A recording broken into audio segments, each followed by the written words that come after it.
자, 여러분 안녕하세요. 고양이를 연구하는 수의사 윤쌤입니다.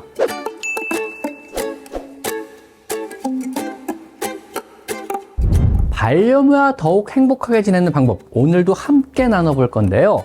고양이가 갑자기 물거나 하악질을 해서 당황한 적이 있으시죠? 애교를 부리다가 갑자기 돌변을 한다거나 장난을 치다가 과격해지는 경우도 있습니다. 그렇다면 대표적인 공격성 형태 중 하나인 무는 행동에 대해서 알아보겠습니다. 고양이가 물 때 그 행동은요, 단순히 장난일 수 있지만은요, 종종 특정한 메시지를 전달하려는 신호의 수단이기도 합니다. 어떤 감정과 의도를 표현하려고 하는 걸까요?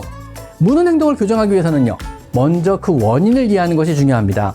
무엇보다 중요한 점은요, 체벌이나 야단치기, 스프레이 뿌리기, 큰 소리로 놀라게 하기 같은 방식은요, 절대로 도움이 되지 않는다는 겁니다.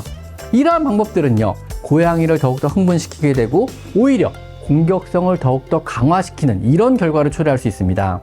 두 번째 원칙은요, 여러분의 고양이가 무는 행동을 했을 때 여러분이 싫어할 것으로 생각하지 못한다는 것을 이해하셔야 합니다.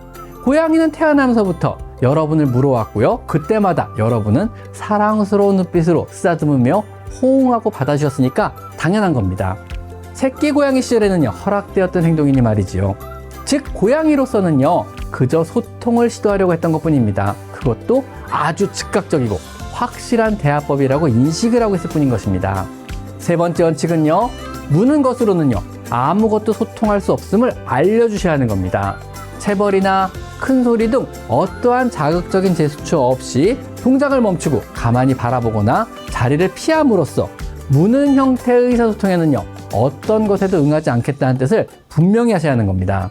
이때 지나치게 세게 문다면은요, 안 돼, 혹은 같은 단음절을 가볍게 놀라지 않을 정도로 뱉은 후 자리를 피해주세요. 자, 그럼 지금부터요, 교정법을 조금 구체적으로 알려드리겠습니다. 먼저 새끼 고양이의 경우입니다. 고양이는 태어날 때부터 무는 행동을 통해 세상을 배웁니다. 형제들과 장난을 치며 무는 힘을 조절하는 법을 익히고요, 주변 사물을 입으로 탐색하며 사냥하는 법도 배웁니다.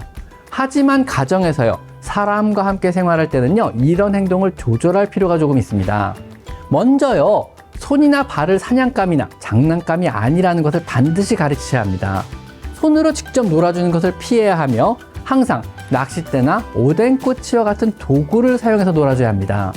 만약 고양이가요, 손을 물려고 한다면요, 즉시 모든 놀이 행동을 중단하고 무는 행동이 아무런 보상을 받지 못한다는 것을 인식을 시켜줘야 되는 겁니다. 또한 고양이를 만질 때는요, 그 타이밍이 중요합니다. 활발하게 놀고 싶어 하거나 사냥 본능이 강하게 발현되는 눈이 반짝반짝하는 이런 순간에는요, 절대 손을 내밀지 않는 것이 좋습니다. 이때 손을 움직인다면요, 고양이는 이를 놀이의 일부로 인식하고 더 세게 물 수가 있는 겁니다. 반대로요, 졸려한다거나 골골성을 부르며 쓰다듬어 달라고 다가온다거나 편안한 상태일 때는요, 조심스럽게 천천히 쓰다듬어 주면서 사람의 손길을 즐겁고 재미있는 대상이 아니라 편안한 존재로 받아들이게 되는 겁니다. 만약 고양이가요, 손이나 발을 물었다면요, 조용히 방에 들어가 20분 정도 교류를 차단하는 겁니다. 이 과정에서 절대 손으로 밀치거나 소리를 내셔서는 고양이를 놀라게 하는 행동을 하시면 안 됩니다. 이를 반복하면은요, 고양이는 점차 손을 무는 행동이 의미가 없다는 것을 이해하기 시작합니다. 성묘가 물 때는요, 경우에 따라 다른 방법을 사용해야 합니다. 가장 흔하게 나타나는 공격성인 방어적인 공격성 먼저 알아보겠습니다. 소위 예민한 고양이 혹은 겁이 많은 고양이가 보이는 대표적인 공격성입니다. 무섭고 불안하니까 방어적으로 공격성을 보임으로써 이 불안한 상황을 벗어나 보겠다는 지극히 야생에서의 생존 방식에 기인한 이런 공격성입니다. 길에서 구조한 고양이나 사회화가 아직 안 된 고양이가 보이는 공격성이 모두 여기에 해당합니다. 입양한 고양이가 구석에서 안 나오며 하악질을 한다거나 케이지에 넣으려고 할 때 하악질을 하거나 병원 진료대에서 저 같은 수의사에 보이는 공격성이 모두 이런 방어적인 공격성에 해당합니다. 이럴 때는요, 최대한 건드리지 말고 두려운 상황을 피하게 해주시면 됩니다. 다음은 고양이를 처음 키우는 보호자들이 가장 당황해하는 공격성의 유형 중 하나인데요, 쓰다듬기 공격성, 패팅 어그레션입니다. 고양이가 골골대며 만족하는 듯해서 막 쓰다듬어주고 있었는데 갑자기 나를 확 물고 도망간다거나 기분 좋게 있다가 갑자기 태세를 전환하여 하악질을 하는 경우가 이런 경우에 해당합니다. 사실 대부분의 고양이는요, 사람이 자신을 만지는 것을 그리 선호하지 않습니다. 그저 서로 핥아주는 알로그루밍 정도로 인식하며 개체마다 허용하는 시간과 범위가 다릅니다. 어떤 고양이는요, 오래 쓰다듬어도 별 반응 없이 잘 있지만은요, 어떤 고양이는요, 처음에는 허용하다가 어느 순간 기분이 나빠지면서 이렇게 쳐다본다거나 꼬리를 탁탁 치면서 불만을 표시하기 시작합니다.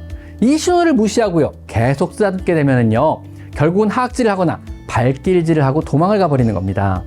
즉 이런 겁니다. 처음엔 기분이 좋았지만 이제 그만해라는 신호를 보내고요, 그 신호가 무시되자 화를 낸 것입니다. 우리 보호자들은요, 적당히 쓰다듬다가 고양이가 쳐다보거나 꼬리를 움직이기 시작한다면요, 멈추는 것이 가장 좋은 대응법이 되겠죠. 자, 다음은 부적절한 놀이 행동, 놀이 공격성 혹은 사냥 공격성인데요. 최근에는 공격성으로 분류하기보다는요, 부적절한 놀이 행동, 즉 버릇없음으로 간주합니다. 이 유형은요, 주로 2살 미만의 어린 고양이에서 많이 나타나며 활발한 성격의 고양이, 동거미 없이 홀로 자란 고양이 혹은 어릴 때 엄마와 너무 일찍 분리된 고양이에게서 자주 보입니다. 이 행동은요, 사냥놀이와 유사한 형태로 나타나는데요, 보호자가 걸어갈 때 갑자기 다리를 덮쳐서 공격하고 도망가곤 되거나 혹은 손을 움직이면요, 갑자기 확 물어버리는 이런 식입니다. 이러한 행동이요, 갑작스럽고 또 세게 나타나기 때문에 우리 보호자들은 굉장히 놀라게 됩니다. 특히 활발한 나이대의 고양이가 혼자 하루 종일 무료한 시간을 보내다가 집에서 유일하게 움직이는 대상인 여러분의 손이나 발을 보고 갑자기 덮치는 경우가 많습니다. 여러분의 손이나 발을 사냥감으로 착각하고 공격을 하는 겁니다. 배고픈 시간대에는요, 이러한 공격성이 더욱더 심해질 수 있습니다. 이 유형은요, 움직이는 대상을 사냥감으로 인식하는 것이므로 손으로 직접 놀아주거나 쓰다듬는 것은 최대한 자제하시는 것이 좋습니다. 충분한 양의 음식을 제공하고 지루하거나 심심하지 않도록 다양한 장난감을 준비해 주는 건 역시 도움이 됩니다. 무엇보다 중요한 것은요, 손이나 발을 장난감으로 인식하지 않도록 하는 것입니다. 이러한 행동은요, 시간이 지나면서 자연스럽게 줄어들기도 하지만은요, 놀이 시간을 충분히 제공해주면요, 훨씬 더 빠르게 교정될 수 있습니다. 자, 주로 노령묘에서 나타나는 공격성도 있는데요, 통증에 의한 공격성입니다. 몸이 아픈 상태에서 만졌을 때 고통을 느껴서 보호자를 물거나 핥히는 경우가 이에 해당합니다. 예를 들면은요, 관절염 있는 고양이가 통증이 있는 부위를 만졌을 때 갑자기 무는 행동을 보일 수 있으며, 갑상선 기능 항진증을 앓고 있는 경우 공격적인 성향이 더 두드러질 수도 있습니다. 만약에 노령묘가요, 갑자기 공격성을 보이기 시작했다면요, 이때는 반드시 병원에 방문하여 건강 상태를 점검해야 합니다. 노령묘에서 갑자기 생기는 공격성의 90% 이상은요, 질병과 연관이 있기 때문에 그렇습니다. 러브바이트라고 불리는 애정 표현으로 무는 행동도 있는데요, 어릴 때부터 형제들과 장난을 치면서 배운 습관이 성장 후에도 나타나는 경우가 많습니다. 고양이가 보호자의 팔이나 발을 비비고 핥다가 갑자기 흥에 겨워서 확 무는 것이 대표적인 사례입니다. 자, 이럴 때 보호자를요, 공격하라는 것이 아니라 미안해, 장난이었어, 이런 의미에 가깝습니다. 이 경우 고양이를 만지는 행동을 잠깐 멈추고 가만히 무심히 쳐다보다가 자리를 피하는 것이 역시 가장 효과적입니다. 고양이에게요, 네가 물어서 분위기가 깨졌어, 기분이 별로 안 좋아졌어 라는 신호를 보내는 것입니다. 자, 마지막으로 특발성 공격성인데요, 말 그대로 특별한 이유 없이 갑자기 심한 공격성을 보이는 경우입니다. 과거의 트라우마나 정신적인 문제로 인해 발생하는 경우가 많으며 교정이 가장 어려운 형태에 속합니다. 이 경우 불안감이 박아세가 되어 공격성을 유발하는 경우가 많으므로 스트레스를 줄이고 안정감을 주는 것이 가장 중요합니다. 고양이가 항상 편안하고 스트레스 없이 안전하다고 느낄 수 있도록 환경을 조성하는 것이 필요합니다. 자, 이를 위해서요, 페로몬 디퓨저, 플라워 에센스, 천연 유래 성분이 포함된 영양제 등을 활용할 수 있습니다. 하지만 이런 방법으로도요, 불안이 가라앉지 않고 공격성이 지속적으로 심하게 나타난다면요, 항불안제 등의 약물 치료를 병행해야 할 수도 있습니다. 자, 오늘은 고양이 공격성에 이유가 있다는 것을 한번 알아봤는데요, 무엇보다 고양이가 보내는 신호들을 잘 읽고 적절히 반응하는 것이 가장 좋은 방법입니다. 오늘의 내용이 부디 도움이 되셨길 바랍니다. 지금까지 저는 수의사 윤쌤이었습니다. 감사합니다.